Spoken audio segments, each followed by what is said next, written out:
ಓಂ ತ್ರ್ಯಂಬಕ ಮಹಾದೇವ ತ್ರಾಹಿ ಮಾಂ ಕೃಪಯಾ ಶಿವ. ಜನ್ಮ ಮೃತ್ಯುಜರಾರೋಗೈ ಪೀಡಿತಂ ಕರ್ಮ ಬಂಧನೈಃ.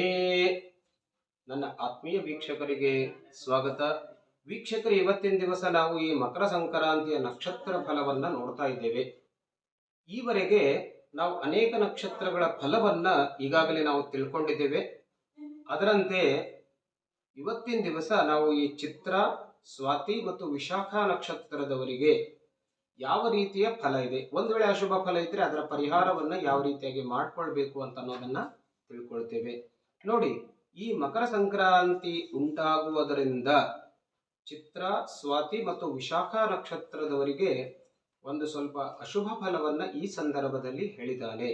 ಹಾನಿಹಿ ಅಂತ ಹೇಳಿದ್ದಾನೆ. ಅಂತಂದ್ರೆ ಒಂದು ವೇಳೆ ಈ ನಕ್ಷತ್ರದವರು ವಿಶೇಷವಾಗಿ ಉದ್ಯೋಗಸ್ಥರು, ವ್ಯಾಪಾರಸ್ಥರು ಆಗಿದ್ರೆ ಆ ಉದ್ಯೋಗ ಮತ್ತು ವ್ಯಾಪಾರದಲ್ಲಿ ಹಾನಿಯಾಗುವ ಸಾಧ್ಯತೆ ಇರುತ್ತೆ. ಮತ್ತು ಶಾರೀರಿಕ ವ್ಯಾಧಿ ಅಂದ್ರೆ ಅನಾವಶ್ಯಕವಾಗಿ ಆರೋಗ್ಯದಲ್ಲಿ ಏರುಪೇರಾಗುವುದು, ಅನಾವಶ್ಯಕವಾಗಿ ಜಗಳವಾಗುವುದು, ಕುಟುಂಬದಲ್ಲಿ ಕಲಹದ ವಾತಾವರಣ, ಮನಸ್ತಾಪ, ಆಮೇಲೆ ದಾಂಪತ್ಯ ಜೀವನದಲ್ಲಿ ಸ್ವಲ್ಪ ಮಟ್ಟಿನ ತೊಂದರೆ, ಇದೆಲ್ಲವೂ ಸಾಮಾನ್ಯವಾಗಿ ಈ ಮಕರ ಸಂಕ್ರಾಂತಿಯಿಂದ ಉಂಟಾಗುವಂಥ ಸ್ವಲ್ಪ ಮಟ್ಟಿನ ಅಶುಭ ಫಲ. ಆದರೆ ನೋಡಿ, ನೆನ್ಪಿಟ್ಕೊಳ್ಳಿ, ಒಂದು ವೇಳೆ ಗುರುವಿನ ಅನುಗ್ರಹ ನಮ್ಮ ಮೇಲಿತ್ತು ಅಂತಂದ್ರೆ, ಭಗವಂತನ ಅನುಗ್ರಹ ನಮ್ಮ ಮೇಲಿದ್ರೆ ಈ ಎಲ್ಲ ಅಶುಭ ಫಲವನ್ನ ಆ ಭಗವಂತ ಖಂಡಿತವಾಗಿಯೂ ನಿವಾರಣೆ ಮಾಡ್ತಾನೆ.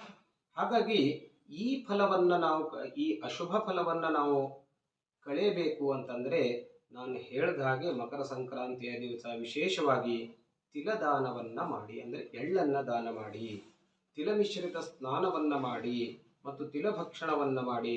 ಸಾಧ್ಯವಾಯಿತು ಅಂತಂದ್ರೆ ಅವತ್ತು ಮೃತ್ಯುಂಜಯ ಮಂತ್ರದಿಂದ ತಿಲ ಹೋಮವನ್ನ ಮಾಡಿಕೊಳ್ಳಿ.